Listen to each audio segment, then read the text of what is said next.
Let's start with the prayers. Om Sadashiva Samarambha Shankaracharya Madhyamam Asmadacharya Paryantam Vande Guru Paramparam. Om Sahana Vavatu Sahanau Bhunaktu Sahaviryam Karavavahai Tejasvinavadhitamastu Ma Vidvishavahi. Om Shanti Shanti Shanti. Vasudevendra Yogindram Natva Jnana Gurum Mumukshunam Hitataya Tattva Bodho Vidhiyate. Hari Om Shri Gurudyo Namaha.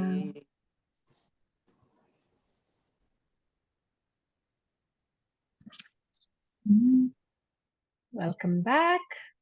So we're entering the juicy parts of Vedanta today. In the last class, we finished talking about the topic of sadhana chatushtaya. We said this is who is an adhikari, who is qualified to receive this knowledge, who has sadhana chatushtaya, which means that based on this, they will have this knowledge can take root, right? So now you must know what all these terms we discussed mean, because there is no good English translation for it. So you must know that adhikari is the same as sadhana chatushtaya and one who has chitta shuddhi. And this means that they have those fourfold qualifications: viveka, vairagyam, shatka sampatti, and mumukshutvam that we talked about. And when I say viveka, I will no longer say discrimination. You should know what is this qualification that I'm talking about. And immediately to your mind, it should come nitya vastu vivekaha, right? The discrimination between what is nityam, eternal, and what is anityam, impermanent. That is viveka. So make sure you all have your own notes and know what all these terms mean. Over time, you will have your own Vedanta glossary developing for you to keep referring back to.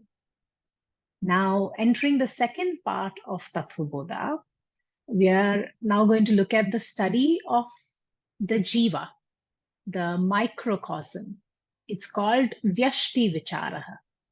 Let's chant this chapter in your book where it's titled Chapter 2 now. Atha Vyashti Vicharaha. Atha Vyashti Vicharaha. Tattva Vivekah Kaha. Tattva Vivekah Atma Satyam. Atma Satyam Tadanyat Sarvam Mityeti. Tadanyat Sarvamityeti. Thank you. So the student now asks, what is Tattva Viveka? What is the discriminative knowledge of truth? This is another word, Tattva Viveka, for Tattva Bodha, which we already talked about what it means. So the teacher gives a very short answer here, and he himself will elaborate later, presenting what you want.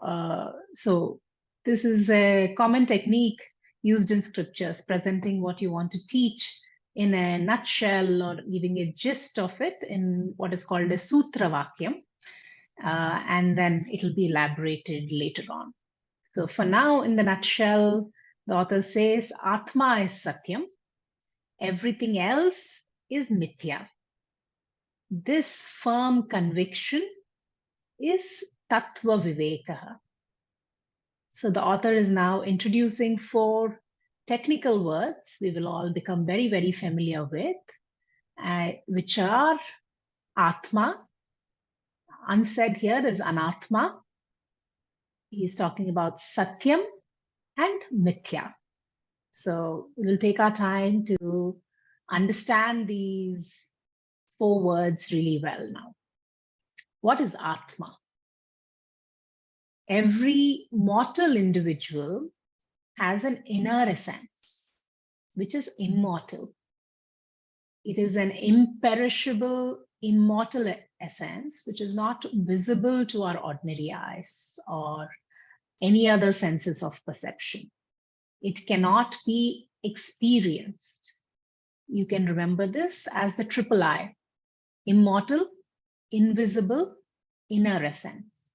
This is the Atma we are talking about. Atma and Anatma, Satyam and Mithya are interconnected. So we love to give this example of the pot and the clay in Vedanta. So I will do that now. So holding in my hand is an object made of clay, right? So one could call it a cup. It can hold some water. It can hold some pens. But when you inquire into the truth of this cup, you will see that the cup itself is not a tangible entity at all. What is the weight of the cup? It's just the weight of the clay. If you remove all the clay, do you still have the cup? So what I'm feeling right now is just the clay. The weight I'm feeling is the clay. So what is it that we call cup actually? It's simply the name and form which has been given to this clay, because the potter could take this cup, he could completely melt it, and where would be the cup then? He could use that same clay which is left over after melting to make it into a plate or a spoon or anything else. So there's no substance as such which is called a cup. The substance belongs to the clay alone. And when we inquire into it, we realize that whatever we're calling the cup is just the name and form. It basically exists in our mind, the concept. And why do we give a new name to the clay? It's because when the clay is given a particular form or shape, for that particular shape and functionality, we give a new name. This name does not belong to the clay, to the substance. The new name belongs only to the new shape or form which has come out of this clay. So cup itself is nothing but the name form principle. In Sanskrit, we call it Nama Rupa. And this Nama Rupa is not a substance. It's non-substantial. This brings us to the first principle between the difference between Atma and Anatma. This non-substantial Nama Rupa can be many, anekam, but the substance is only one, ekam. This is the first principle. The second principle, while I drink water from this non-substantial cup, is this non-substantial Nama Rupa can never exist independently without the substance. Like I said, if I ask you to take out all the clay and still give me the cup, it would not be possible, right? So all non-substantial Nama Rupa have only a dependent existence. Now, Vedanta will give a name of its own to this dependent existence. Anything which has only a dependent existence is called mithya. Elsewhere, we also refer to it as Maya. So this is what we mean by Maya or mithya. It is a substance which only has a dependent existence. So sometimes in English, it's translated loosely. Maya is translated loosely as illusion or non-existence, which is not accurate. The correct translation, if you must translate, is dependent existence, right? And this concept of mithya, Maya, is unique only to Advaita Vedanta. You won't find this concept being talked about anywhere else. Because in Advaita, we are not denying the experience of everything that we see, the experience of everything that we perceive, that we interact with, also has a reality. We admit that, and we must inquire into what is this reality we are perceiving. We will also give it the status of a reality, but a lower level of reality, that the three levels of reality that we talked about, correct? So the world of Maya belongs to Vyavaharika Satyam, the transactional level of reality. But when we talk about the Paramarthaka Satyam, the absolute reality, there is only Atman or Brahman at that point. So this second principle of what is the difference between Atma and Anatma is that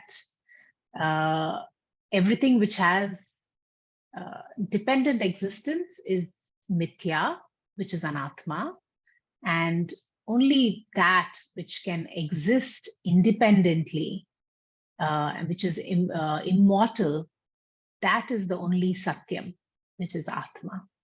So atma is satyam, and everything else is mithya. And what is everything else? It's anatma. This is the second principle. So the third principle is the clay itself existed before this cup was made.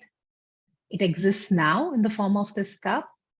And if the cup breaks or the potter melts this cup down, the clay will still exist. So in this, of course, every example has a limitation, but in this example, relatively, the clay is permanent, right? So when we're talking about Atman, which is, that's the only thing which is truly permanent, but we can't give you any example in the field of our perception, which is permanent the same way Atman is. So we give you these limited examples. So Atma is Nityam, permanent, and everything else is Anityam, impermanent. So the cup is impermanent, while the clay in this example is the permanent.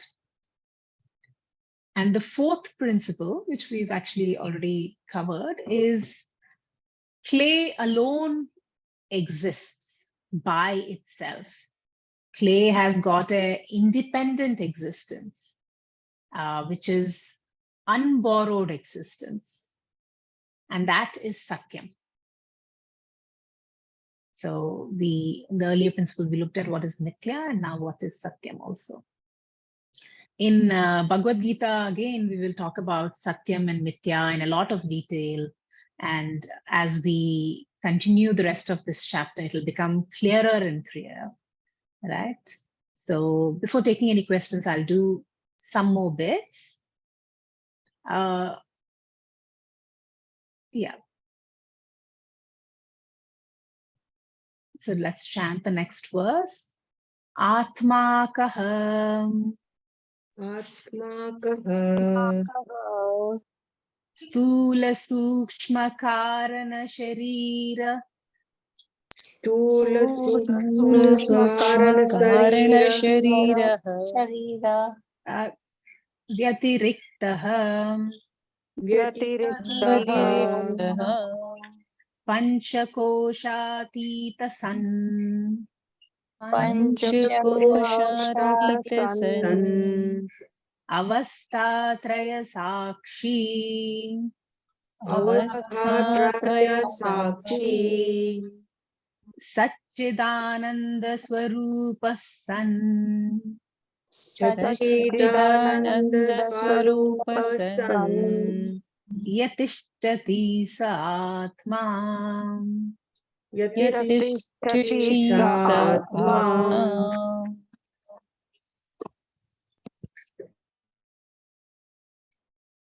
So the student asks, what is Atma? And there is an unasked question here. What is Anatma? Understanding one is also understanding the other. Because in order to answer what is Atma, the author relies partly on explaining what is Anatma as well. It is like trying to understand what is electricity. You cannot see electricity itself. So you can talk about electricity in terms of how it makes the fan rotate or makes the light shine, correct? So this is the method which is being used here. So the simple translation of the the prose we just read is that which is other than Stula, Sukshma, Karana Shariram, which means the gross, subtle, and causal bodies,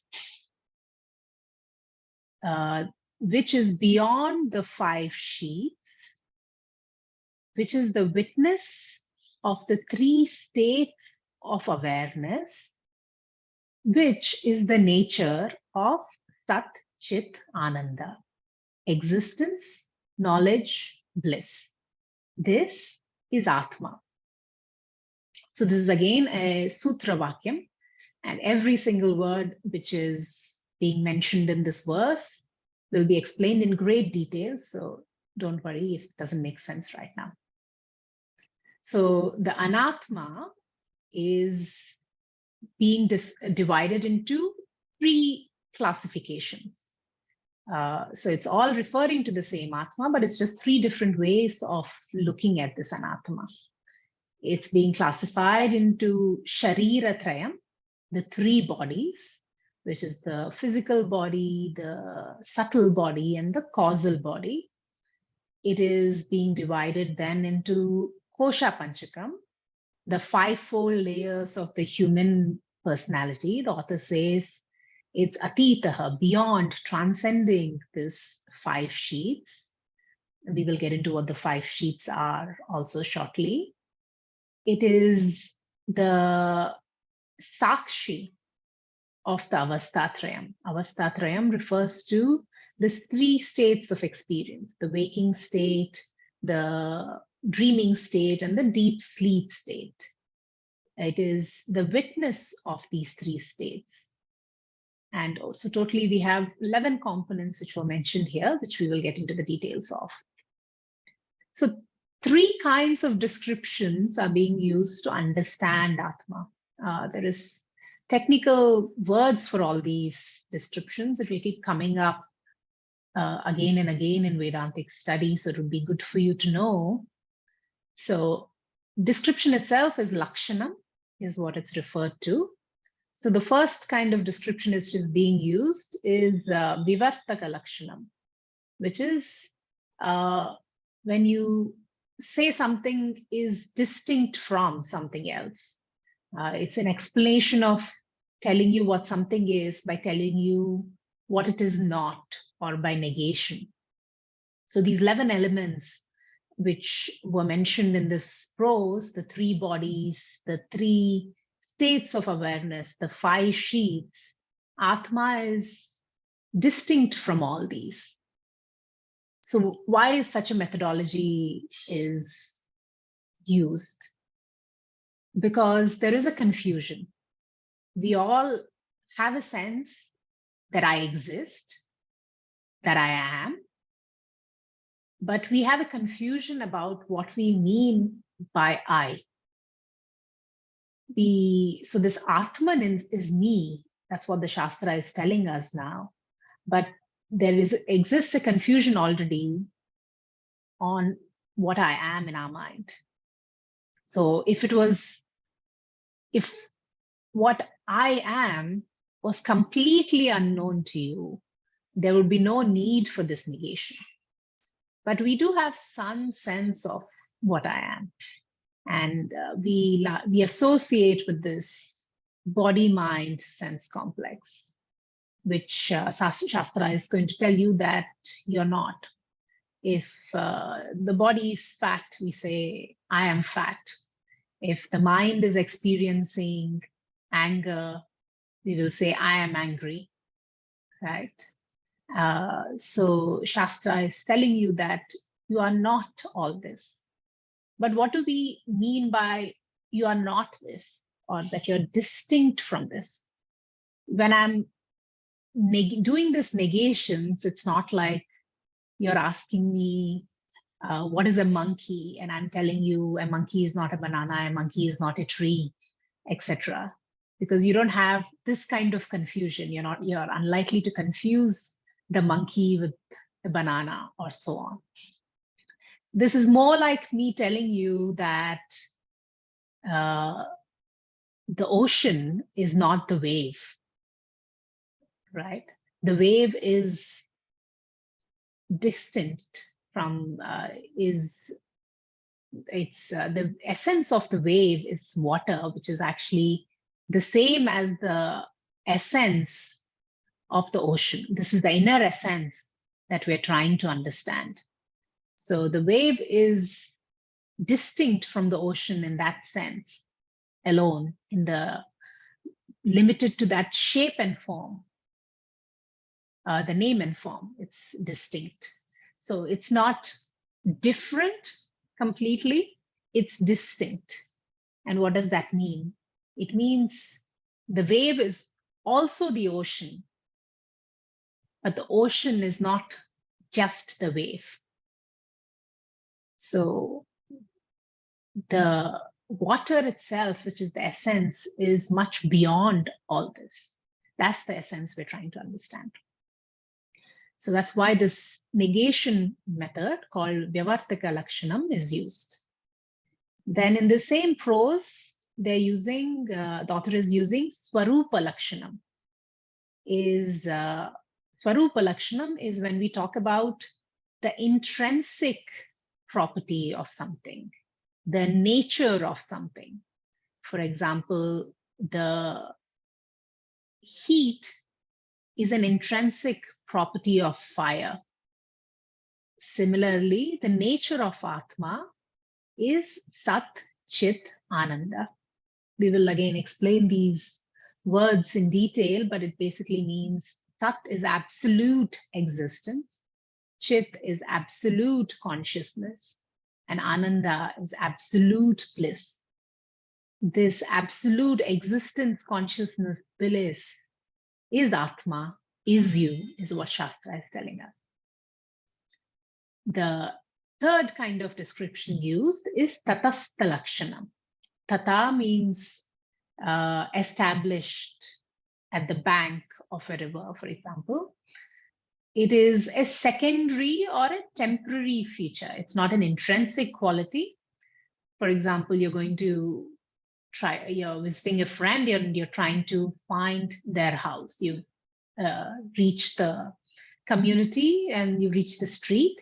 They told you their house is on, and all the houses there look exactly identical. So you call up your friend to ask which one is yours. So he says the house with the red car parked in front of it is mine, right? So this red car is not really an integral feature of the house, right? It might, someone could drive off that red car and it no longer will be able to identify that house. So it's a temporary indicator. So that is Tatastha Lakshanam. And in this prose, when the author told us that Atma is Avastatraya Sakshi, so this is that kind of description that is being given here. Would anyone, like I said, this is all introduction, and a lot of it might not be completely understood at this point, and we'll be getting into a lot of details, but anyone wants any particular clarifications on what I just said are welcome to ask at this point.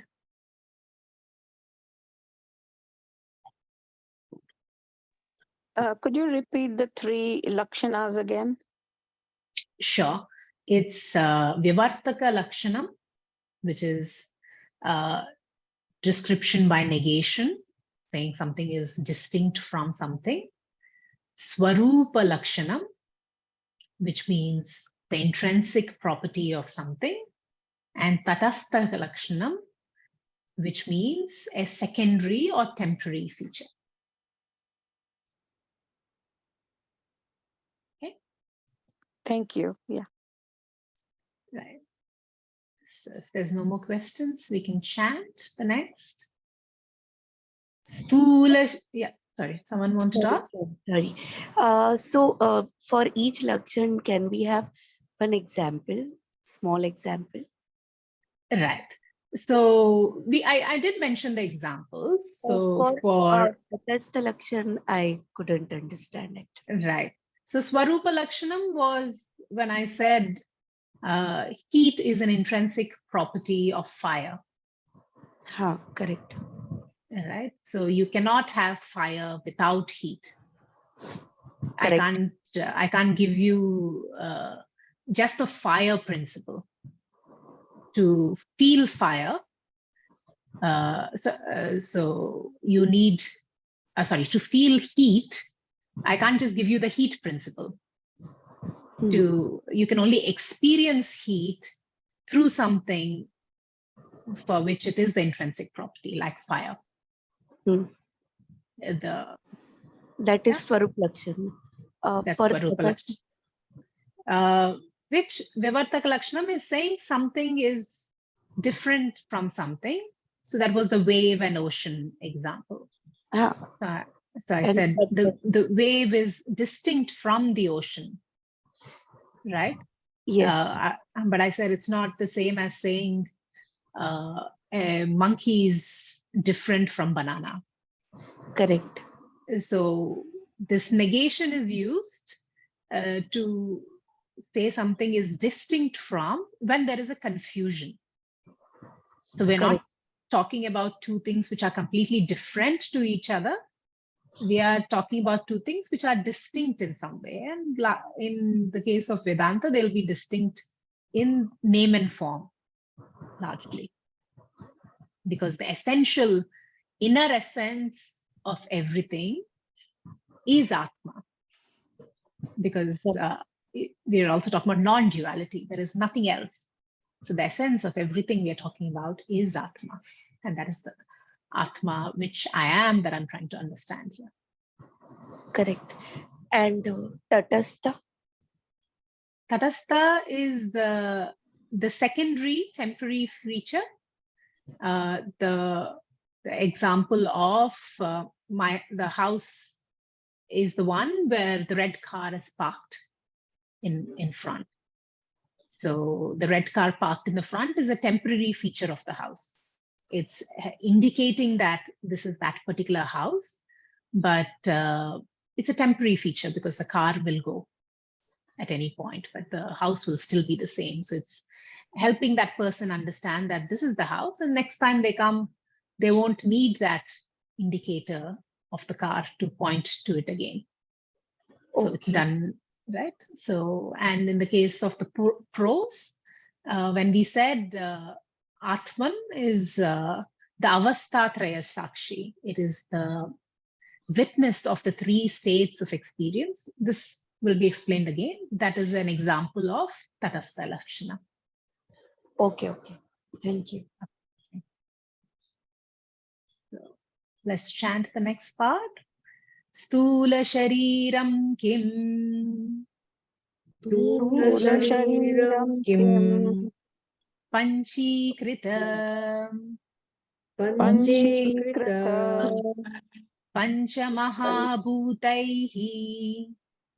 Panchamahabhutaihi. Kritam. Kritam. Tatkarmajanyam Shatkarmachanyam Sukha-dukkadi-bhogayatanam Sukha-dukkadi Bodhayatanam bodhayatanam Shariram Sareeram Asti Asti Jayate Jayate Vardate Vardate Viparniyamate Viparinamate Apakshiyate Apakshiyate Vinashyatiti Vinashyatiti Sadvikaravat Shadvikaravat Etat Stula Shariram. Etat Stula Shariram. So here now the teacher is giving a more elaborate explanation of what is Stula Shariram. Remember, these are the, we are now talking about all the negation examples. We said Atma is not these 11 components. The first set in that 11 components was the 3 bodies, the physical body, the subtle body, and the causal body. So now we're getting into the first negation, which is the physical body. So in order to negate, you need to first understand what are we actually talking about, right? So we're talking about what is the physical body, which is the Stula Shariram. So the author gives an explanation talking about the cause of this Stula Shariram, the function, and also the nature and the condition. So like I said, in English, it's translated as gross body of physical body. Gross in the sense of it is indriya gochara. It is perceptible to the senses. So the cause, which the author talked about, there are 2 different causes actually for this physical body. One is a samanya karanam, which is a general cause, which is same for all the physical bodies.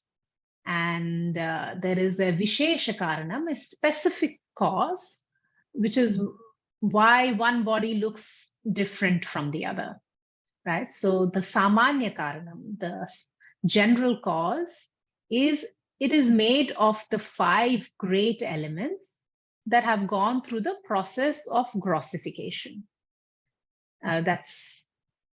We will talk about the process of grossification later on in this very text. But for now, you just need to understand that in the creation of this universe, we will talk about how the subtle 5 elements grossify and make the gross 5 elements. And the 5 elements we are talking about is Akasha, space, Vayu, air, Agni, fire, Jalam, water, and Prithvi, earth. There's of course a lot of different ways to describe how this physical body is put together. You can talk about cells and tissues and blood and so on.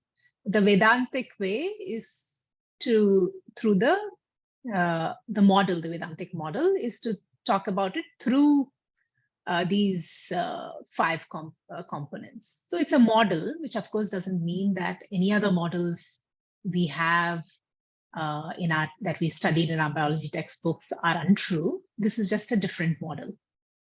So let's look at it. Where are these 5 elements? We can actually observe all these 5 elements in the body ourselves, right? So the tangible part of the body, the fact that I can touch this body, is the earth element, Prithvi.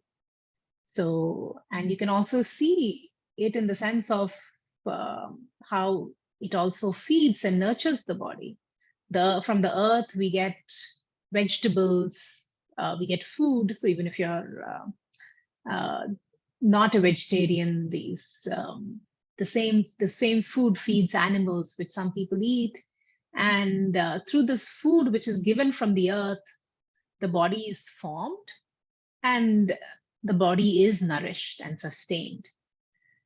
So that is the earth element, which is perceivable in the body.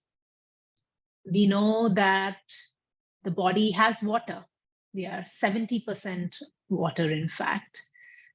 This water determines the shape of the body. And we know that water is there in the form of blood, it's there in the form of excretion material, so many things. The fire principle, where can we observe this in the body? So we all know that there must be a specific temperature of the body which has to be maintained. It's very specific, actually, 98.6 degrees Celsius. A few degrees, like even 4 or 5 degrees above this or below this, the body cannot survive, right? So there is the fire element in the body, which is maintained.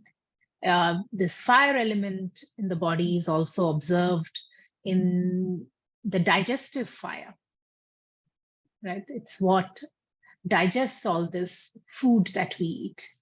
It's essential. If your digestion is weak, you will not be able to, you will have constipation issues or some other issues. If the digestive fire is kind of functioning more than it should, you might end up with acidity and so on. Then the Vayu, the air principle, where do we observe this? It's in the life breath that this breath, air is constantly entering our lungs and it's coming out. Our lungs are filled with air. This air is then circulated around the body, aiding its function, and carbon dioxide is then expelled out again out of the lungs. So we can observe the air principle here. Akasha, the space principle. We know that the body itself occupies a certain amount of space, and there is a lot of space inside the body. Hence, when the stomach is empty, we feel hungry. We know that there is air inside the joints and so on. So all these 5 elements we can observe in our own body, and which is what make this body gross, which make it perceptible to the senses. Now, but why is my body different from yours? Right? So there is, before coming to that, so actually all this, the samanya karanam, this that we talked about, it's also can be referred to as upadana karanam, which means the material cause of the body is these 5 elements. So what is the material cause? In the case of the cup, the material cause is the clay, right? But why does this cup look different from any other cup, or why does it look different from a plate or a spoon? Because in addition to the material cause, there is also an intelligent cause, which is the potter, right? So this intelligent cause is called nimitta karana. And it's also a vishesha karanam, a specific cause. So in the case of the body, the vishesha karanam, the specific cause, is tat karma janmyam. It says, the prose said, this body was born out of good karma. The karma is what gave this specific body to me, right? And why does it say good karma? Because a human birth is considered to require a lot of punyam, a lot of good karma, because this is the only birth in which one can attain moksha as per Shastra. So, but of course, while there has to be a significant portion of good karma for a human birth, we know that some people appear to have more good karma than others. This will determine what kind of family you're born into, what kind of wealth you might have been surrounded with, what kind of opportunities you got in your life, how early you got an exposure to Vedanta, so many things. We will, again, this text will talk about the law of karma, which is a fascinating topic in great detail later on. But right now, we just need to understand that the specific cause of this body is karma. So that's why the raw material is the same for all the bodies, the 5 elements, but the output changes because of the involvement of karma. So any birth, like we said, has a mix of good and bad karma. This is called mishri. We saw the word before when we talked about doshas, right? Dukkha mishri tattva. So the percentage of this mishri, this mixture, indicates what kind of fortunate or unfortunate circumstances one faces, not just at the time of birth, but throughout their lifetime. And in this prose, it's mentioned ayatanam, that this body is an ayatanam. This means an abode, a place to which something is restricted.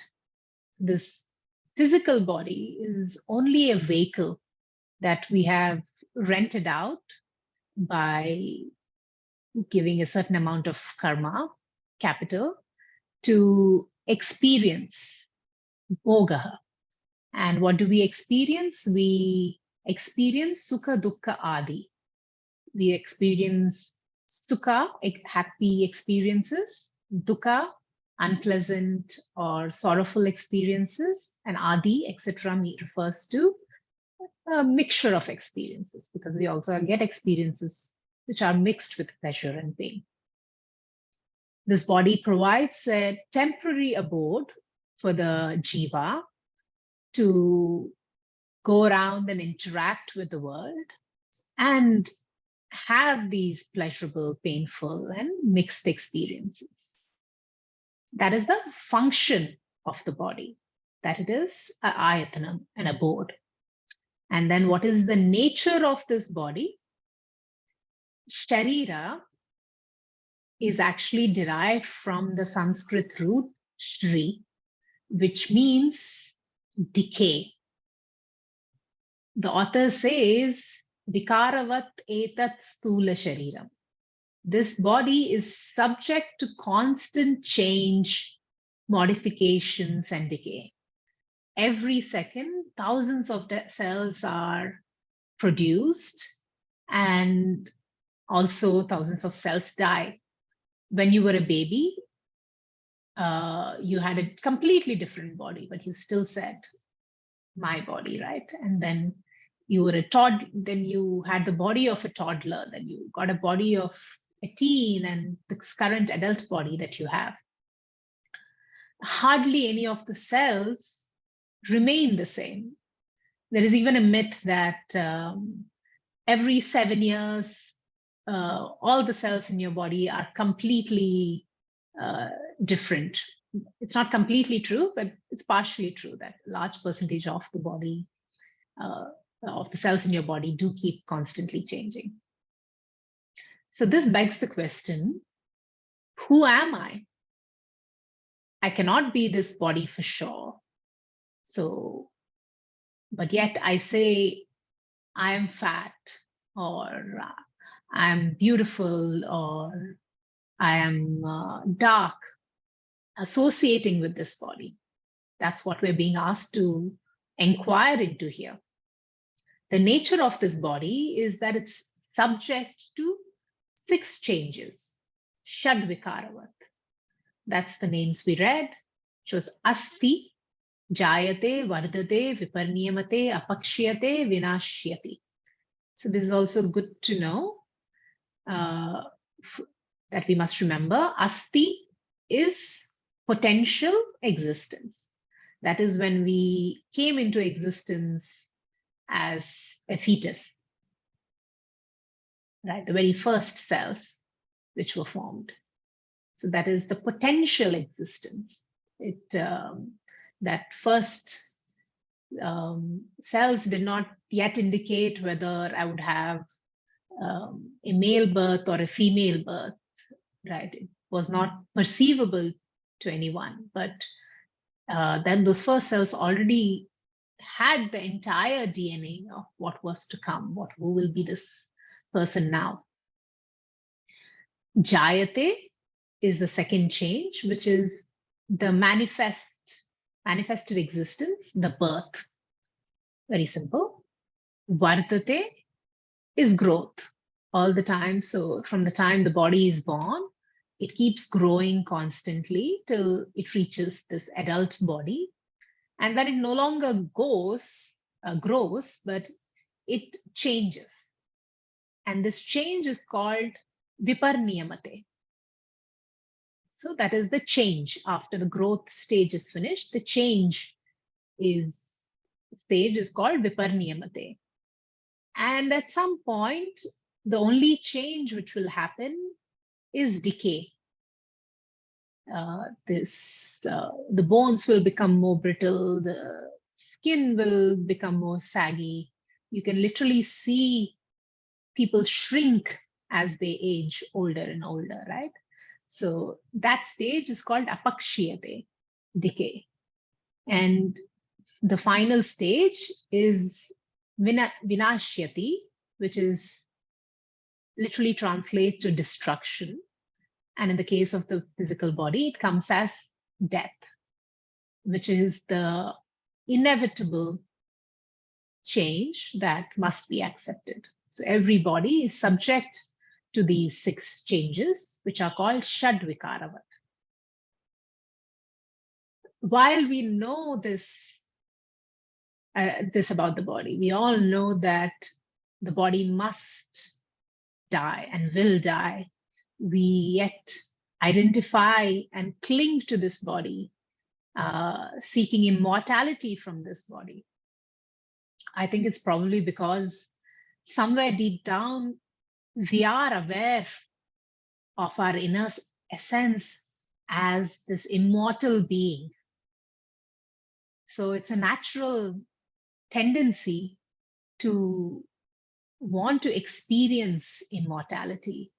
But because I know I am immortal, but because I'm mistakenly associating me as this body, I go seeking immortality from this body.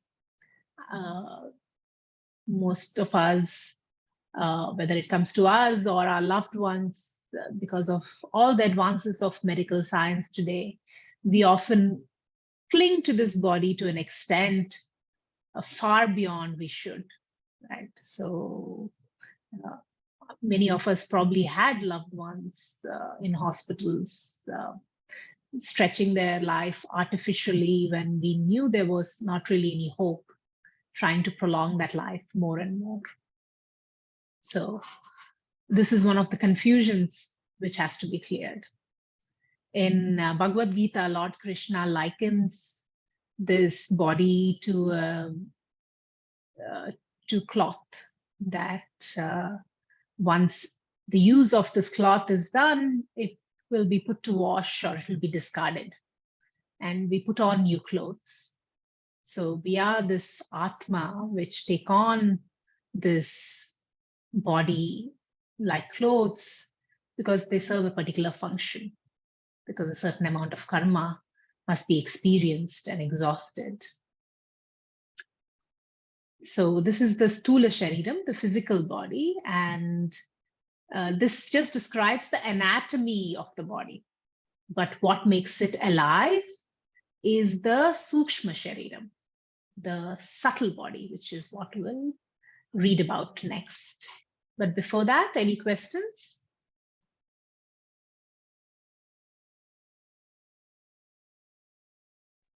You said Shri is the root of Sharira Shabda. Sra. Shri. Okay. Yeah. Thank you. I will have to cross-check how exactly to pronounce that, though. I'll get back to you.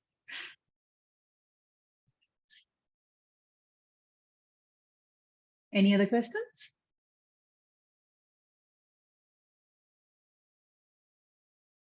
I don't think we have time to get into the whole the Sukshma Shariram right now. Can you explain, Spannaji, Ayatanam? Ayatanam, it Yeah, means you said it means abode. It's this body is a vehicle, an abode to carry around transactions in this world. It's because as Atma, I cannot experience anything. I need a body to have experiences. okay, thank you.